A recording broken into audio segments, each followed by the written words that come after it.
Os corpos das crianças foram encontrados por um pescador, boiando perto da parede do açude grande naquela mesma noite, enganchados numa árvore. Os olhos esbugalhados, a face carcomida pelos pequenos peixes e as marcas indistintas de machucados espalhados pelos corpos deixou tantos atônitos e perplexos. Nunca ninguém conseguiu entender o que se deu com os filhos de seus Elis. Teria alguém matado aquelas crianças e jogado os corpos na água?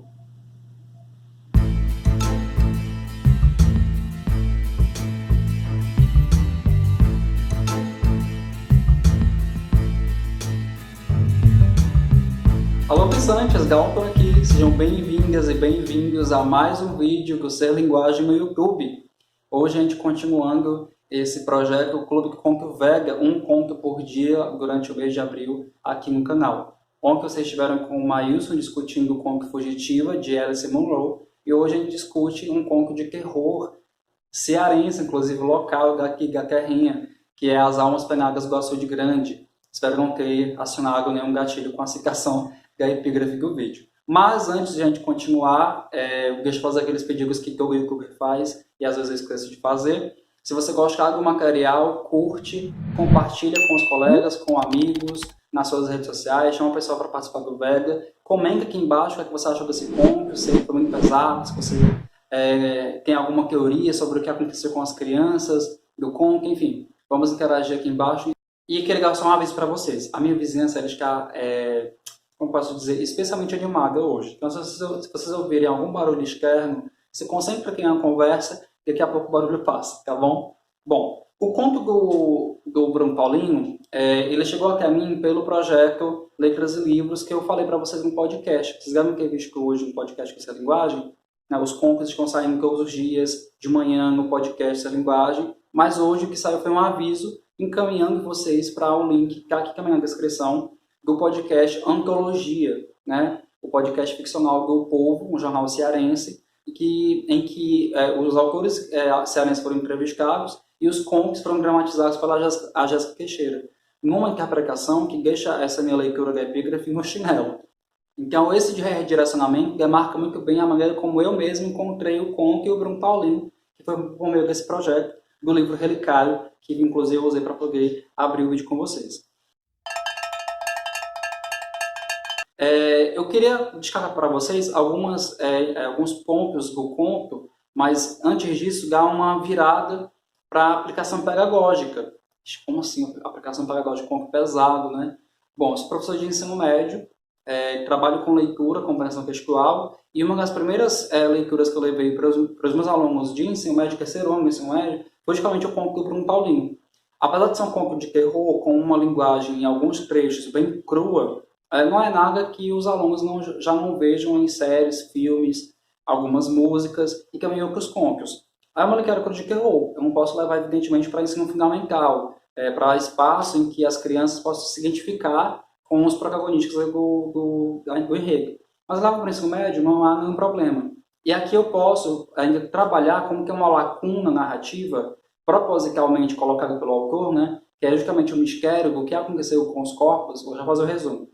Com o que aconteceu com os corpos das crianças, eu posso aproveitar essa lacuna para dar uma intervenção pedagógica e pedir que os alunos façam a sua teoria, construam a sua hipótese para o que aconteceu com as crianças.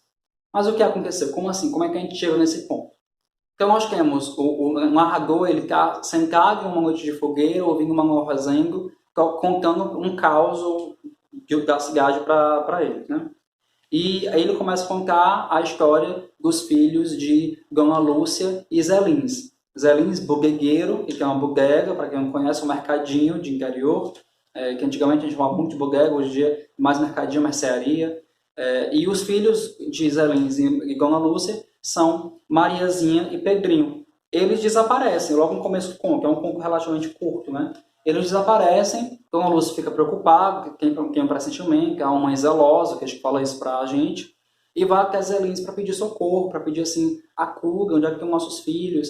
E ele fala para ela se acalmar, que logo eles iam aparecer, eles podiam ficar brincando com alguma criança da vizinhança. Eis que cai a noite e as crianças não aparecem. E aí toda a comunidade local vai atrás de Mariazinha e Pedrinho. até que encontram o corpo, né, os corpos das duas crianças num açude grande. E aí vem o nome As Almas Penadas do Açude Grande. E ao longo do tempo, com o passar do tempo, as almas das crianças são vistas por moradores da região assombrando ou aparecendo no açude. Até que a própria Dona Lúcia vê os filhos assombrados e vai até Zé Lins e diz que eu vi nossos filhos mortos e eles querem ver você. E é nesse momento que Zé Lins cede, ele estremece, né? Como assim? Eles querem me ver. E eis que ele vai ao encontro dos filhos. E dizem que até hoje você pode ouvir no Açude Grande o pai Zé Lins procurando pelos filhos Mariazinha e Pedrinho. Então é dentro dessa narrativa que a gente se encontra. Perceba que é uma narrativa bem direta, bem objetiva, não tem tanta descrição, não tem tanta preocupação em mergulhar a gente no contexto local em termos físicos. O objetivo é mais situar a gente no contexto de quem são do terror. O terror que aqui está sendo mediado por duas crianças, né, que acabam mortas dentro dessa situação. E aí eu queria trazer para vocês, dentro dessa sessão de análise já do nosso conto, alguns pontos interessantes. Primeiro que é uma história de uma história, né? O nosso narrador está ouvindo o Manuel Rosendo contando isso. A preta velha Anastácia, que é quem conta para as pessoas que viu as crianças indo no rumo do Açude Grande. O cearense, a linguagem regional é muito forte nesse conto, inclusive é um dos pontos que pode ser trabalhado em sala de aula. Então, além da lacuna narrativa, o que acontece com as crianças, levar para os alunos do ensino médio o questionamento de como que a linguagem interfere na construção de sentidos desse texto. Por que usar bodegueiro, bodega, palavras que são próprias do nosso vocabulário, do cearense, é importante? Que sentidos isso atribui para o texto? Será que se eu usasse um regionalismo mais solista, mais sudestino, os sentidos mudariam? Se sim, de que forma? Né? Então, essa linguagem é muito importante. Outro ponto que eu destaquei foi a questão do naturalismo na descrição dos corpos. As faces estão carcomidas, os olhos estão esbugalhados. Vejam como que o autor ele pesa na mão de tinta nesse trecho do quadro, que é esse conto, para poder mostrar para a gente muito claramente, muito nitidamente, como que os corpos estavam e de que modo eles foram encontrados.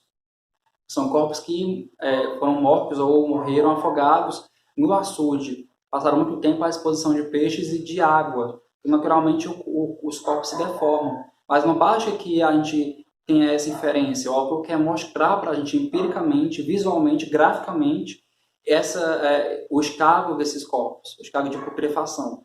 Isso remete diretamente ao naturalismo. Né? Pega um clássico do naturalismo, como Curtiço, por exemplo, e você pega a descrição da lama, da pensão do próprio Curtiço, de uma maneira muito crua, ao ponto de você sentir texturas e cheiros.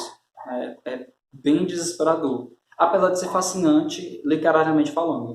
Outro ponto que eu queria destacar também, pessoal, que foi uma sequência de discussões para a gente poder prolongar aqui nos comentários, tá? Que não é o máximo não me prolongar no vídeo.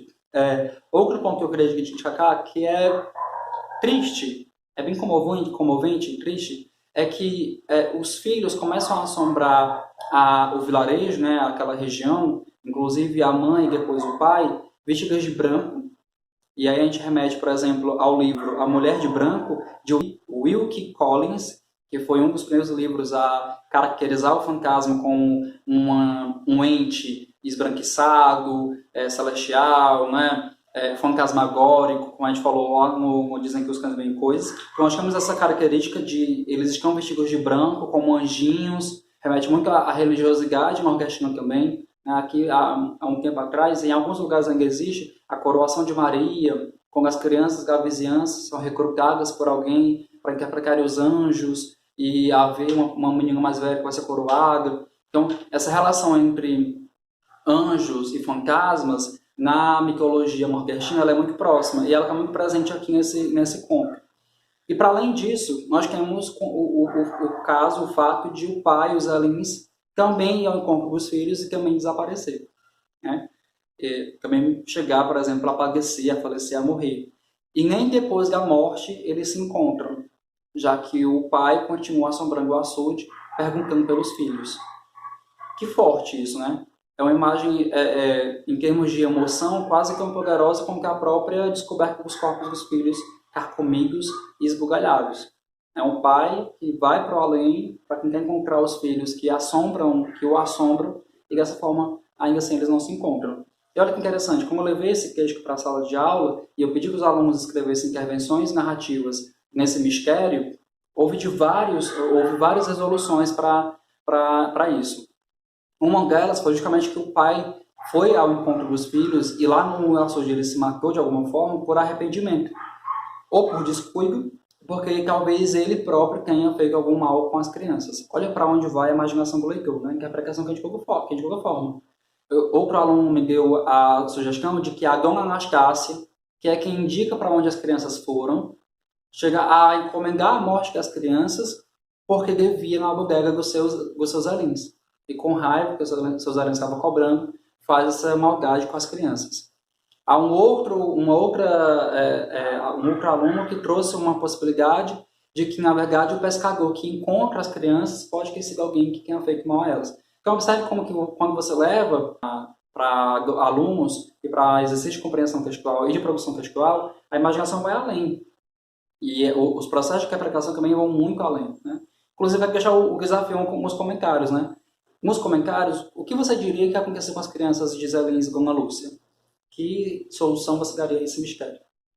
E o Bruno Paulinho, no podcast que vocês ouviram, em entrevista a Isabel Costa, ele fala um pouco da vida dele, né? Ele fez letras na UES, identifico, e ele mora no interior do Ceará, onde ele escreve suas histórias e onde ele tira também parte de sua inspiração. Inclusive, ele tem outros livros, como A Menina da Chuva, que é de crônicas, e é adotado pela rede particular de ensino lá, em Quixeramobim, Quixadá, naquela região.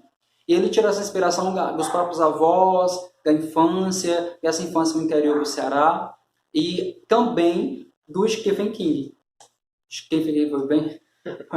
um sotaque forte, né? Do Stephen King. Por quê? Ele era uma criança que via a Sessão da Tarde e via os filmes do Stephen King, e assim ele acabou se interessando também pelos livros do autor americano. E essa literatura do Stephen está muito também presente, ou latente, na escrita do Bruno Paulinho, na escrita especialmente desse conto. Quer um exemplo? O Stephen costuma colocar crianças como mediadoras do terror.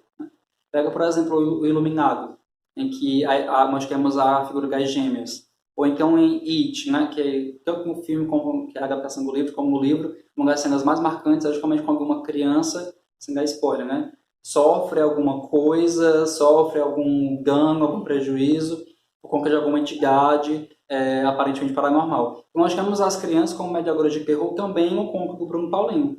Mariazinha e Pedrinho, né, não por acaso um casal de crianças, não por acaso com nomes bíblicos, Pedro e Maria, que são encontrados mortos juntos em um açude, né, um lugar de água, um lugar isolado, que também remete ao que o Stephen King costuma fazer em seus textos, levar o terror para lugares mais afastados, mais isolados.